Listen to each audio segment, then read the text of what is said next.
का वक्त नजदीक आ गया। यह सवाल जो है सभी के मन में होगा, क्या अगले 24 घंटे में ईरान का वजूद धरती से मिट जाएगा? दरअसल ईरान बातचीत को तैयार नहीं है। पाकिस्तान में पिछले 3 दिन से ईरान का ड्रामा जारी है। कभी ईरान के विदेश मंत्री पाकिस्तान आते हैं, कभी मस्कट चले जाते हैं, फिर लौटकर पाकिस्तान आते हैं, फिर लौटकर पाकिस्तान आए, फिर कुछ घंटे रुककर रूस निकल जाते हैं, लेकिन अमेरिका के साथ बातचीत नहीं होती है। वहीं आज राष्ट्रपति ट्रंप ईरान को लेकर महा बैठक करने वाले हैं। तो क्या आज ईरान पर फाइनल हमले का प्लान बन जाएगा? क्या अगले 24 घंटे ईरान पर भारी पड़ने वाले हैं? इसी मुद्दे पर हम देश के बड़े ज्योतिषियों से चर्चा करेंगे और हमारे साथ कई ज्योतिष इस चर्चा में जुड़ेंगे। लगातार जानेंगे उनसे कि आज यह अहम बैठक जो है किस तरह के रिजल्ट्स लेकर आएगी, क्या जो है परिणाम इसके निकल कर आएंगे और ईरान के लिए किस तरह के अगले 24 घंटे होने वाले हैं। लगातार जो है इसको लेकर बात करेंगे और जानेंगे कि भविष्य में किस तरह की चीजें जो है वो निकल कर सामने आ सकती हैं। आपको बता दें, इस मुद्दे पर आज देश के बड़े ज्योतिषी हमारे साथ जुड़ेंगे। लगातार इसको लेकर चर्चा करेंगे कि आखिर ईरान में ये महातबाही जो है किस तरह से आगे तब्दील होगी, क्या कुछ नए फैक्टर्स जो है सामने आ सकते हैं, इस बैठक में क्या कुछ निकल कर आ सकते हैं। चलिए, तो लगातार हम बात करेंगे आज किस तरह से आने वाले समय में ईरान में महातबाही के संकेत जो है वो मिलेंगे। ठीक है, ईरान शांति को लेकर तैयार नहीं है, एटमी कार्यक्रम पर जो है वो अड़ा हुआ है। वहीं हॉर्मुज को भी ईरान ने रोका है। बातचीत के लिए शर्तें लगाई जा रही है। ट्रंप ईरान को लगातार जो है वो मौका दे रहे हैं। आज ट्रंप जो है महा बैठक करेंगे, ऐसे में ईरान पर फाइनल फैसला लिया जा सकता है। बातचीत के लिए लगातार जो है वो शर्तें लगाई जा रही है। ट्रंप ईरान को मौका भी दे रहे हैं, ऐसा कहना है। ईरान में महातबाही के एक संकेत जो है सामने आ रहे हैं। आज ट्रंप जो है महा बैठक करेंगे। इस महा बैठक से क्या कुछ सामने निकल कर आ सकता है वो देखना भी काफी ज्यादा जो है वो जरूरी हो जाता है। लगातार ईरान जो है शांति के लिए सामने से बातचीत करने को तैयार नहीं है। ईरान और अमेरिका की सामने से कोई बातचीत नहीं हो रही है। पाकिस्तान जो है इसमें अहम भूमिका निभाता हुआ नजर आ रहा है। वहीं फिलहाल हॉर्मुज को भी ईरान ने रोका हुआ है। परमाणु पर भी गतिरोध जो है लगातार बना हुआ है।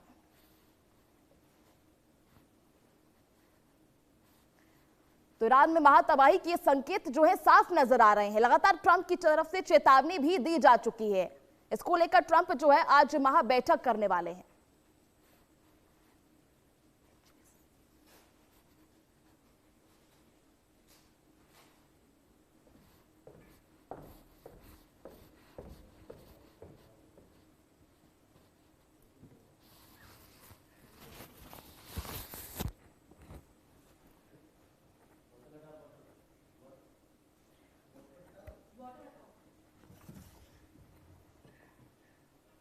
चलिए, वहीं इस चर्चा में हमारे साथ शामिल होंगे ज्योतिष आचार्य एस.एच. रावत।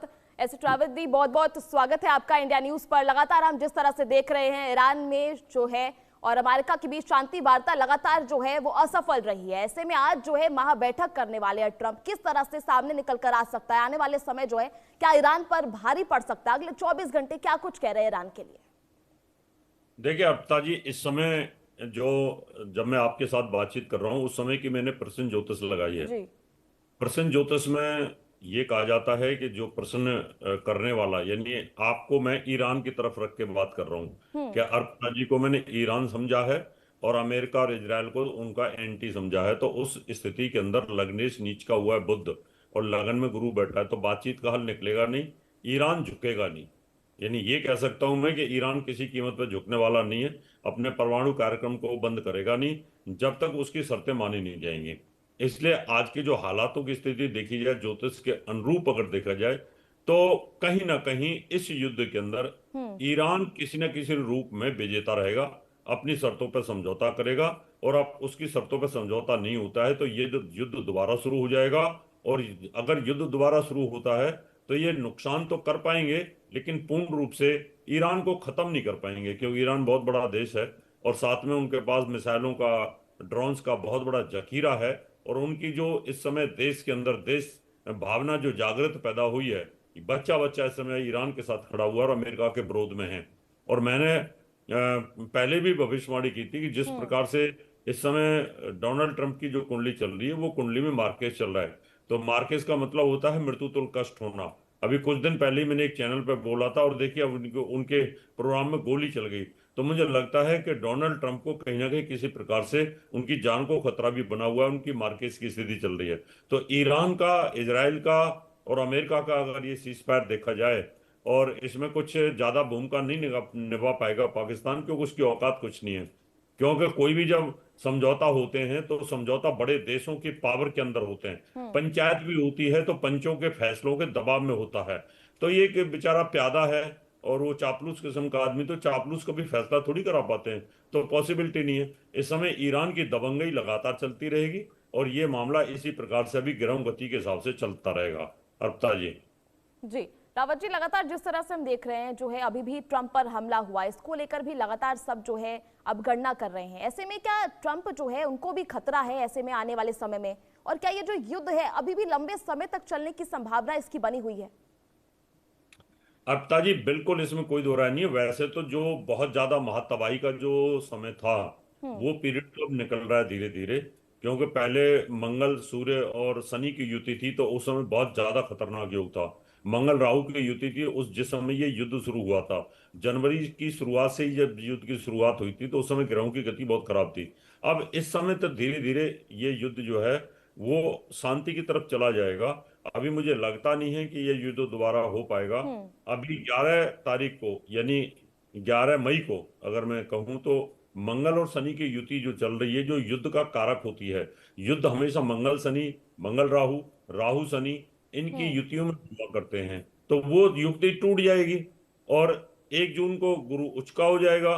तो ऐसी कंडीशन में जब ग्रह अच्छी अच्छी जगह पे आते हैं तो बुद्धि जो है भ्रष्ट नहीं होती, बुद्धि सही रूप से काम करना शुरू कर देती है। तो मुझे लगता है कि आगे की जो स्थिति है, ये कहीं ना कहीं अमेरिका, इजराइल झुक करके ईरान के साथ कोई ना कोई समझौता कर लेंगे। ईरान इसमें झुकने वाला है नहीं। तो ऐसी स्थिति अभी ग्रहों की बनी हुई है। और जहां तक बात हम डोनाल्ड ट्रंप की कुंडली की बात करते हैं, तो उनकी कुंडली के ऊपर इस समय सिंह लगन के ऊपर केतु का गोचर चल रहा है और बाई बट भी उनका केतु बैठा हुआ है। तो इस कंडीशन में ये देखा जाए, और शनि उनका मार्केस होकर के मृत्यु स्थान में, शनि की ढैया भी उनके ऊपर चल रही है। अब जिस व्यक्ति के ऊपर शनि की ढैया चल रही हो, शनि की 7.5 चल रही हो, या तो बहुत ज्यादा डिफेम होता है, बहुत ज्यादा बदनाम होता है, आर्थिक संकट में होता है, राज सत्ता से जुड़ा हुआ, राज सत्ता चली जाती है, उम्र के पड़ाव पर है, तो कहीं ना कहीं शनि उसको मार्केस यानी अपने साथ ऊपर यमराज लेके चले जाते हैं। तो जो मुझे अभी लग रहा है, तो इनके परिवार में किसी की मृत्यु होने का योग बनता है। यानी डोनाल्ड ट्रंप या डोनाल्ड ट्रंप के परिवार के अंदर कहीं ना कहीं मार्केस लगा हुआ है, तो किसी की मृत्यु होना। अभी तो इनके ऊपर ही हमले हो चुके हैं और अगला जो हमला होगा उसमें इनके बचने के चांसेस नहीं होंगे। मुझे ऐसा ज्योतिष की कुंडली की गणना के हिसाब से समझ आता है। जी, यानी आने वाले समय में ऐसा माना जा सकता है कि ऐसे हमले जो है और ज्यादा देखने को मिलेंगे, यानी ट्रंप पर जो है और ज्यादा हमले हो सकते हैं आने वाले समय में, उनके लिए और ज्यादा खतरा बन सकता है। नो डाउट अवतार जी, जो इनकी कुंडली चल रही है ये मुझे नहीं लगता पूरा समय निकाल पाएंगे। क्योंकि जिस प्रकार के ग्रह इनके ऊपर चल रहे हैं, या तो इनकी खुद बीमारी से मृत्यु होना या इनके ऊपर अटैक होना।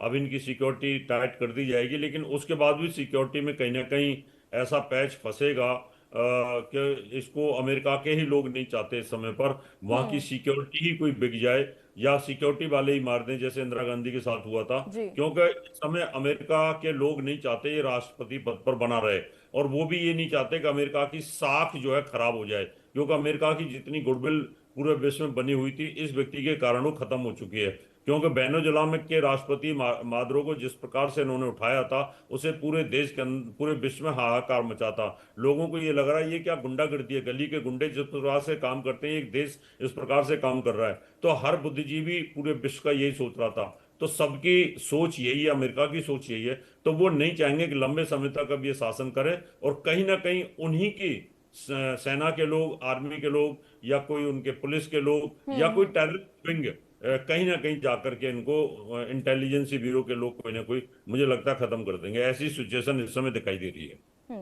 रावत जी, जैसे देखा जा रहा है बार बार जो है अमेरिका बयान दे रहा है, ट्रंप की तरफ से बार बार बयान आ रहा है कि ईरान जो है दबाव में है, बहुत ज्यादा मानसिक आर्थिक दबाव में जो है ईरान हो गया है, इस वजह से वो झुकने की स्थिति में भी है, और लगातार जो है उसकी तरफ से जो प्रस्ताव है वो बार बार रखे जा रहे हैं। तो ईरान की कुंडली क्या कुछ कहती है? ऐसे में आगे जाकर वो समझौते पर रुक जाएगा? क्या वो समझौता कर लेगा? देखिए, ईरान की और इजराइल की कुंडली जो है अर्पिता जी, एकदम दोनों बराबर की कांटे की टक्कर है। दोनों की वृष लगन की कुंडली है, और वृष लगन में ना तो इजराइल झुकने वाला है और ना ईरान झुकने वाला है। दोनों की कुंडलियों में ग्रहों की गति जो चल रही है बड़ी पावरफुल चल रही है। और इस समय लगन के अंदर स्वयं राशि का शुक्र चल रहा है और ये 14 मई तक चलने वाला है।